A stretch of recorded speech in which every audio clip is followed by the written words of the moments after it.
Mari kita ketahui dan pelajari syarat-syarat sah wudu. Kerana wudu yang benar mengikut syariat Islam akan mengesahkan segala amal ibadah yang kita akan lakukan setelah kita mengambil wudu.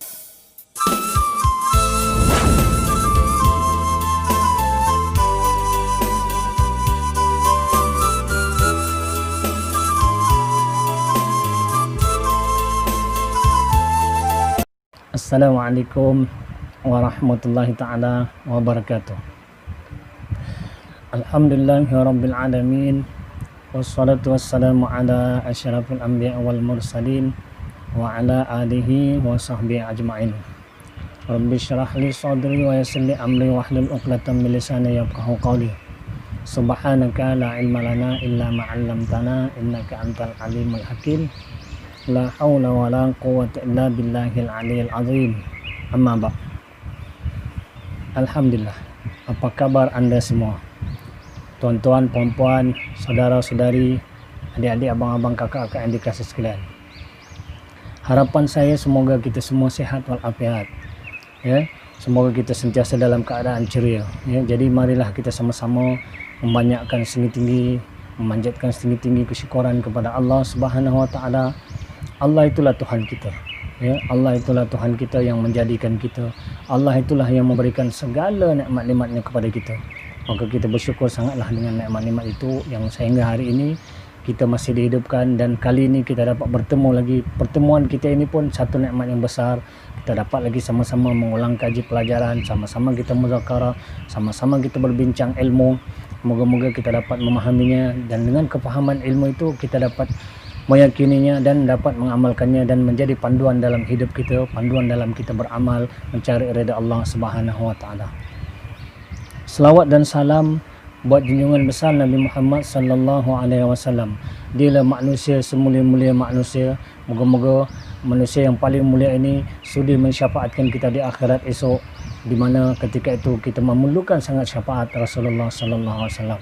Jadi berselawatlah kita kepadanya. Allahumma salli ala sayyidina Muhammad wa ala alihi wa sahbihi wa barik wa sallam. Saudara-saudari yang dikasihi sekalian, kita sambung lagi kuliah kita. Ya, sambungan kuliah yang lepas-lepas kita masih lagi membincangkan tentang wudu. Ya, bab wudu ini memang banyak dia punya perbincangan dia. Moga-moga kita faham, ya, moga-moga kita faham dan kita dapat beramal mengikut yang diajar oleh Rasulullah sallallahu alaihi wasallam, mengikut yang telah disampaikan oleh para sahabat, para tabi'in dan ulama-ulama yang muktabar. Ya, biarlah amal kita itu betul. Dengan amal yang benar dan betul itulah barulah amal itu diterima oleh Allah Subhanahu wa taala. Pagi ini, kali ini kita belajar lagi tentang wudu, yaitu syarat-syarat sah wudu. Ya, pasal pada menyebutkan syarat-syarat sah wudu. Syarat-syarat sah wudu itu ada 10 perkara. Yang pertama Islam, yang kedua mumayyiz, yang ketiga suci daripada darah haid dan nifas, yang keempat tidak ada sesuatu yang menghalang air untuk sampai ke kulit, yang kelima tidak ada sesuatu yang ada pada anggota wudu yang boleh merubah air mutlak, yang keenam tahu tentang kefarduan wudu, yang ketujuh tidak menganggap sesuatu fardu dalam fardu-fardu itu dalam fardu-fardu wudu itu sebagai sunat. Yang ke-8 menggunakan air yang suci, yakni air yang suci lagi menyucikan, yaitu air mutlak. Yang ke-9 sudah masuk waktu solat. Yang ke-10 mualat bagi orang yang sentiasa berhadas. Jadi itulah dia 10 perkara yang kita akan bincangkan tentang syarat-syarat sah wudu. Dan kalau kita ada masa, kita akan sambung lagi dengan perkara-perkara yang membatalkan wudu. Ya. Sekarang kita sebut dulu tentang syarat-syarat sah wudu. Jadi, pertama sekali adalah orang Islam. Syarat sah yang pertama adalah orang Islam, beragama Islam. Selain pada itu, apa agama pun tidak sah wudunya. Sekalipun sahabat kita ke, kawan kita ke, adik-beradik kita ke, dia belum Islam, kita nak ajar dia, kita ajak dia ambil wuduk, boleh. Tetapi tidak sahlah wudunya, kerana dia mesti melalui syarat yang pertama, iaitu Islam, mengucap asyhadu an la ilaha illallah wa asyhadu anna Muhammad Rasulullah. Jadi senang cerita, syarat sah wudu ini hanya untuk orang Islam. Ya, yang pertama. Yang kedua, mumayyiz. Mumayyiz, selalu dengar, setengah orang selalu dengar tapi tak tahu apa itu mumayyiz. Jadi mumayyiz itu ialah seseorang itu dianggap mumayyiz jika dia faham. Dia faham apa yang kita katakan. Dia faham apa kita cakap, kemudian dia balas balik. Atau dengan kata lain, dia faham apa orang lain cakap, dan dia boleh menjawab, dia boleh membalas balik apa orang cakap. Kemudian orang yang mumayyiz juga, dia pandai makan, dia boleh makan sendiri, dia boleh minum sendiri, dia boleh buang air besar, buang air kecil sendiri dan beristinja sendiri, membersihkan ataupun cebok air besar, buang air besar, buang air kecil, dia cebok sendiri ataupun dia istinja sendiri. Ataupun dia dapat membezakan mana satu kanan, mana satu kiri, ataupun dia dapat membezakan antara makanan dengan perkara-perkara yang berbahaya, antara buah-buahan dengan perkara yang berbahaya seperti api umpamanya, ataupun seperti pisau umpamanya yang tajam, kalau kena luka, api panas, dia faham begitu, maka orang ini dianggap mumayyiz. Jadi yang kedua, syarat sah wudu itu mesti dia mumayyiz. Kalau dia belum mumayyiz, maka kita ajarkan sajalah. Maksudnya budak-budak yang masih bawah 5 tahun, tadika sebagainya, yang belum pandai, belum mumayyiz, maka boleh dididik dan diajar dia cara berwuduk, tetapi dia belum sah dan dia pun belum jadi mukallaf, tidak ada tuntutan pun pada dia. Cuma kita ajar dia waktu dia kecil lagi, kerana melentur buluh itu biar dari rebungnya. Kemudian yang ketiga, suci daripada darah haid dan nifas. Suci daripada darah haid dan nifas. Ini suci daripada darah haid dan nifas ini disebut juga mani'us syari'. Mani'us syari'i. Ataupun disebut dalam bahasa kita yang menghalang dari segi syarak, mani'us syar'i, yang menghalang daripada segi syarak. Suci daripada darah haid dan nifas ni artinya kaum perempuan lah, orang laki-laki tak ada, tapi perempuan dia nak sah wuduk dia dah suci daripada darah haid dan suci daripada darah nifas. Kemudian yang keempat, tidak ada sesuatu yang menghalang air untuk sampai ke kulit. Tidak ada sesuatu yang menghalang air untuk sampai ke kulit. Jadi jika ada sesuatu yang menghalang air untuk sampai ke kulit, yang terdapat di dalam, contoh dalam kuku dia itu ada sesuatu, maka tidak sah wuduknya. Contoh apa? Contoh seorang mekanik ni dia buat kerja, selalu tangan-tangan dia, jari dia, kuku dia kena minyak hitam. Kalau minyak hitam di dalam kuku itu tebal, sampai air tidak sampai ke kulitnya, maka tidak sah wuduknya. Tapi kalau dia sudah membersihkannya dan masih ada sedikit sangat, maka itu sah wuduknya. Begitu Ataupun ada perempuan yang selalu memakai, saya lupa istilah dia, yang mencat kuku. Istilah mencat kuku dengan macam-macam pewarna, dan kuku yang diwarnakan itu setengahnya dia tidak resap air, maka tidak sampai ke kulit kuku dan tidak sampai ke celah-celah kulit yang di atas di depan kuku. Maka orang perempuan yang seumpama ini, kalau dia berwuduk tidak sah wuduknya, kerana cat kuku yang tebal itu menyebabkan tidak sampai air. Maka kena tanggalkan.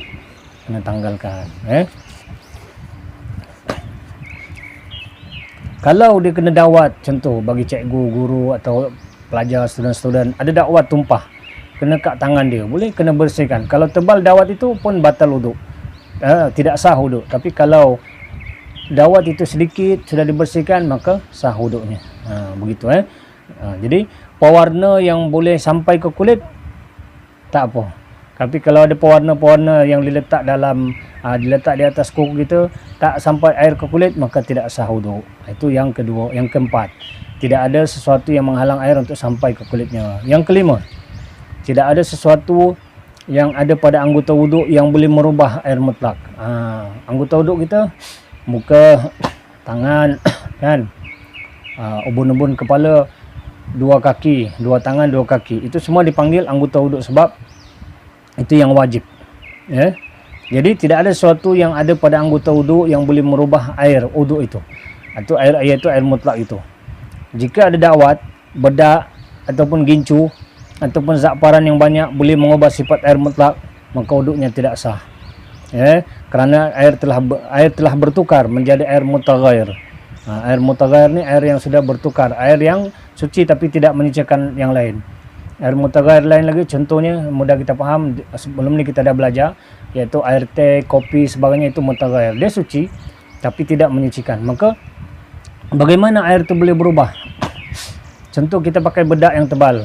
Bila kita ambil uduk kali pertama, kita tekap ke muka kita, apa nama air tu, kita bawa tangan kita ke muka kita, dan air yang mutlak di tangan kita pergi ke muka itu berubah.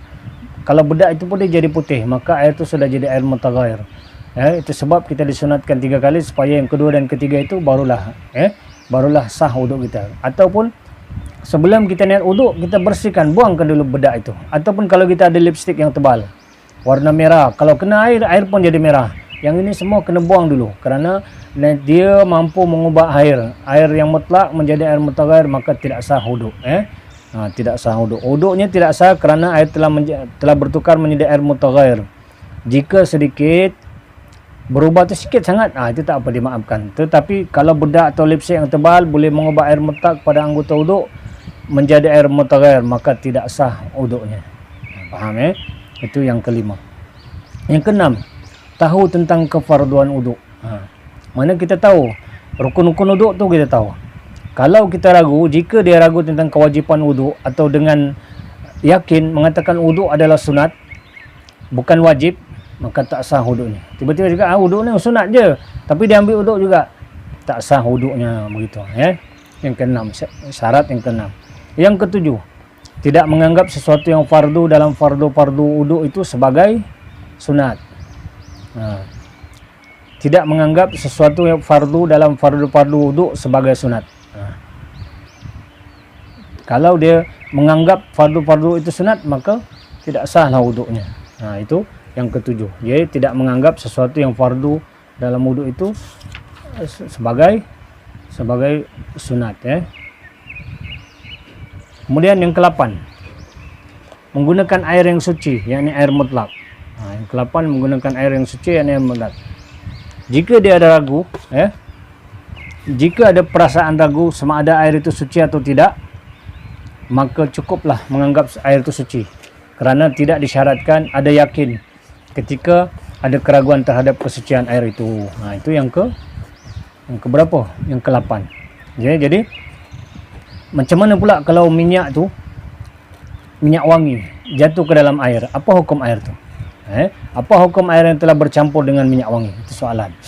Jadi jawapan dia, air yang bercampur dengan minyak wangi hukumnya adalah suci, kerana minyak wangi adalah benda mujawir. Mujawir maksudnya benda yang tidak larut dalam air. Faham Kita bawa minyak wangi sebotol, jatuh dalam air, maka air itu tetap suci, tak boleh ambil berwuduk, sebab minyak itu tidak meresap dalam air. Minyak tu dia berpisah dengan air tu. Kita ciduk balik, keluarkan minyak tu, maka air tu boleh buat berwuduk. Kemudian ada orang pula mandi banyak pakai sabun. Jadi apa hukum air yang bercampur dengan sabun? Maka jawapannya, jika air sabun itu jatuh dalam air, berubah, sabun jatuh dalam air berubah salah satu daripada sifat-sifat air mutlak, iaitu berubah warnanya, berubah baunya, berubah rasanya. Maka bila berubah warna, bau dan rasa air itu, maka ia tidak suci.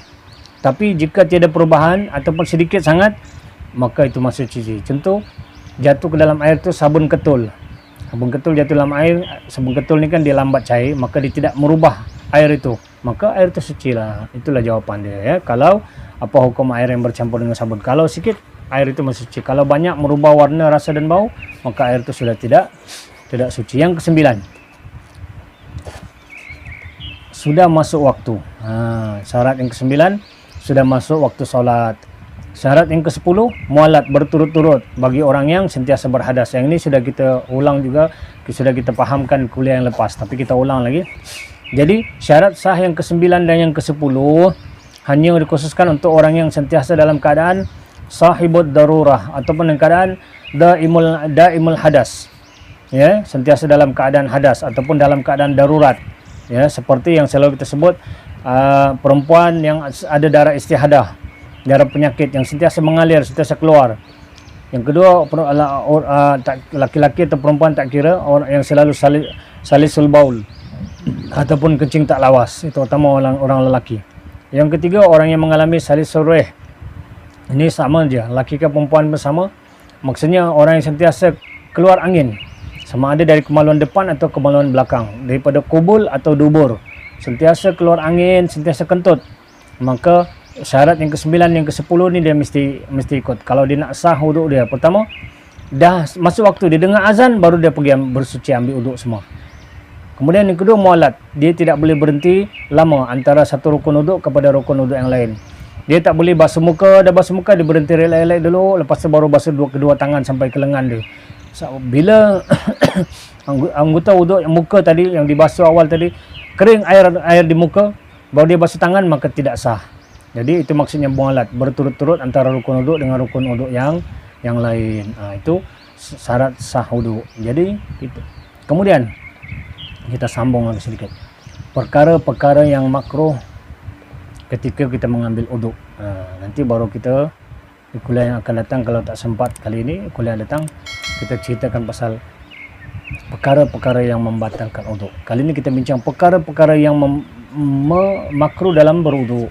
Sunat-sunat kita dah beritahu, syarat sah pun dah, maka ini perkara yang membatalkan wuduk. Yang pertama, perkara yang batal wuduk pun, yang pertama ada digariskan di sini di ulama oleh kitab ni ada 10 ya.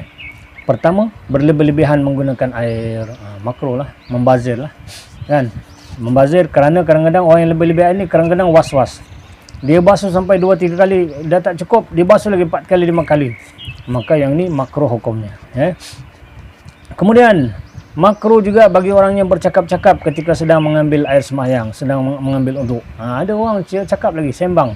Dia sama-sama ambil wuduk, kawan pipe sebelah dia siap tanya lagi, malam tadi bola siapa menang Liverpool ke Manchester?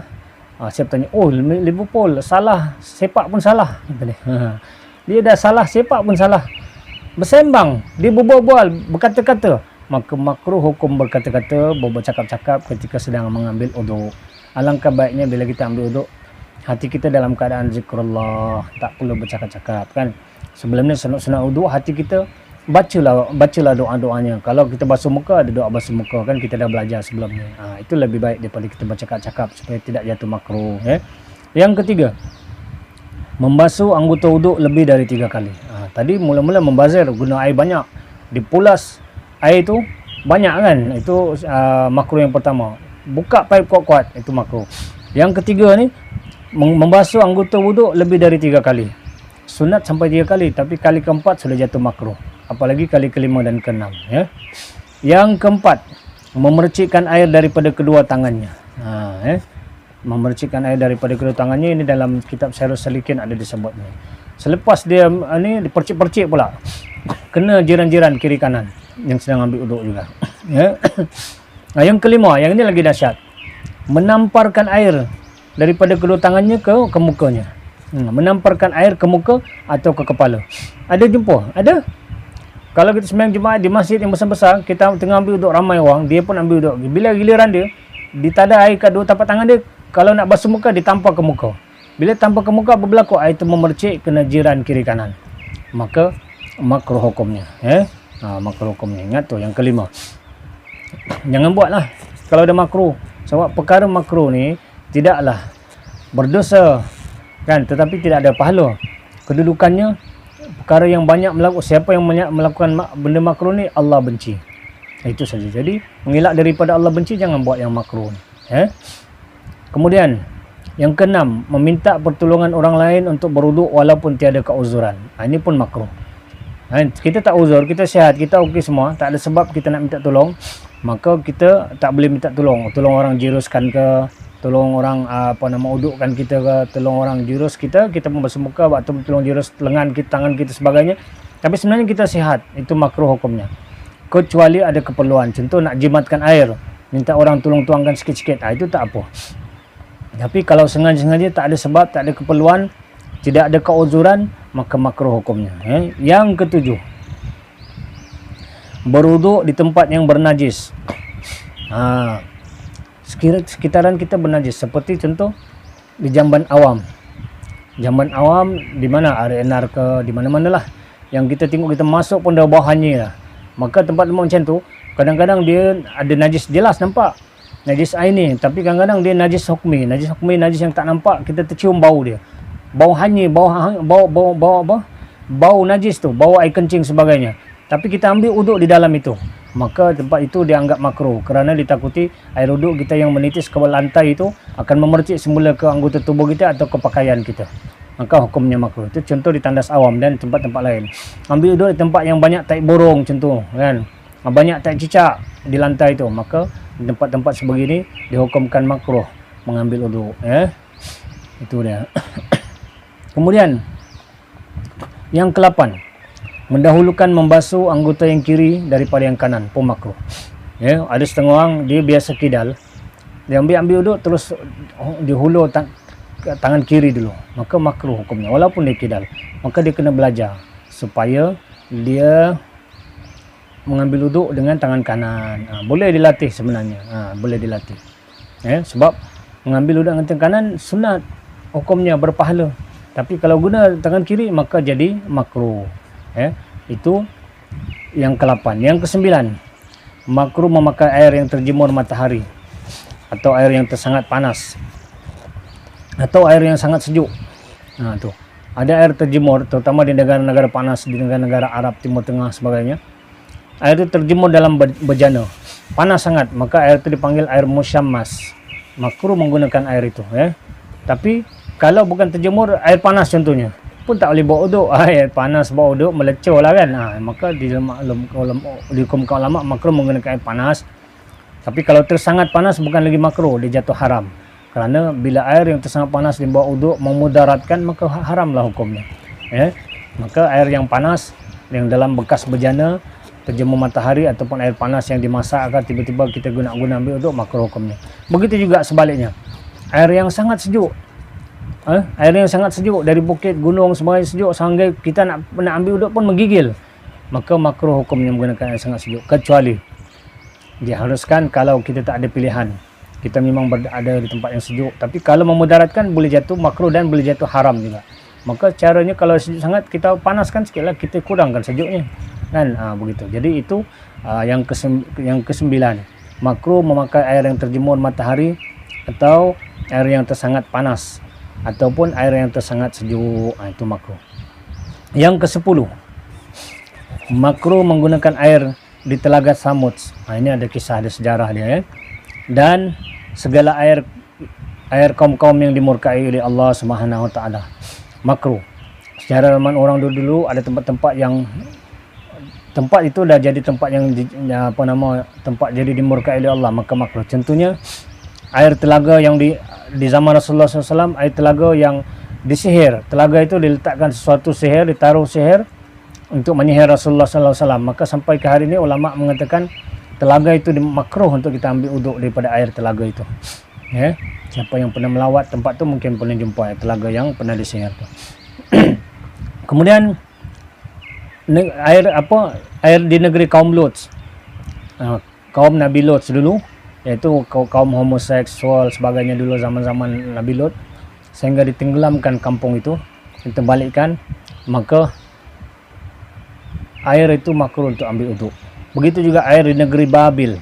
Di negeri Babil pun ulama menyebut air itu juga makruh untuk dibawa beruduk. Jadi itu dia 10 perkara yang menyebabkan makruh dia beruduk dan 10 perkara yang mengesahkan ini syarat sah wuduk.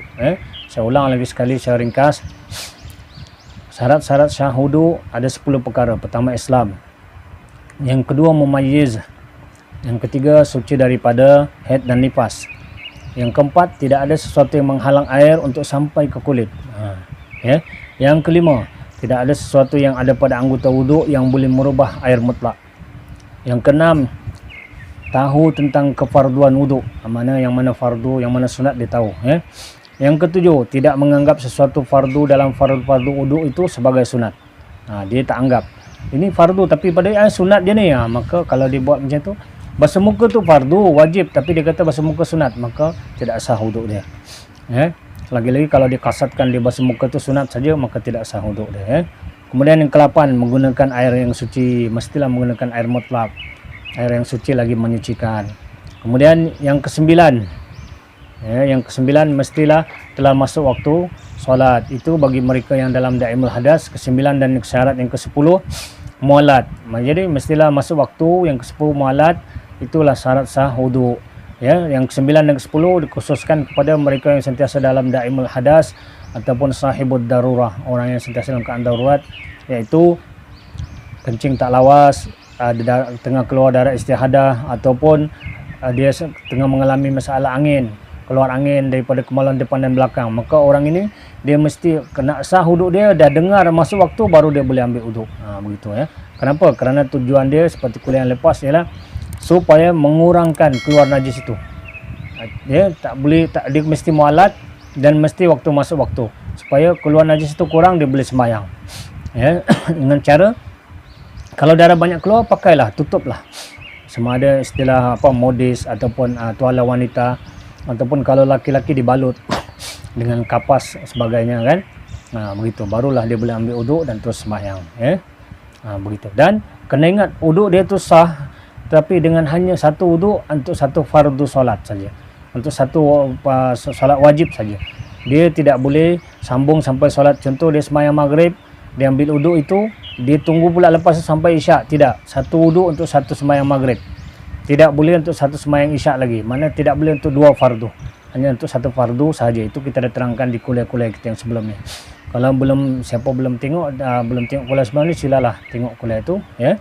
Maka di situ diterangkan. Kemudian perkara yang makruh pun ketika berwuduk tadi ada 10. Pertama, berlebihan menggunakan air, iaitu membazir ataupun kerana was-was berlebihan. Yang kedua, makruh bercakap-cakap ketika sedang mengambil wuduk, ya. Yang ketiga, membasuh anggota wuduk lebih dari 3 kali. Basuh sampai 4 kali, itu makruh.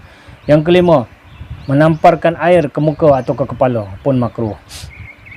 Mana tidak beradab lah, tidak lembut, tidak halus akhlak menampar air ke muka. Yang keenam, meminta pertolongan orang lain untuk berwuduk walaupun tiada keuzuran. Itu tak boleh, makruh.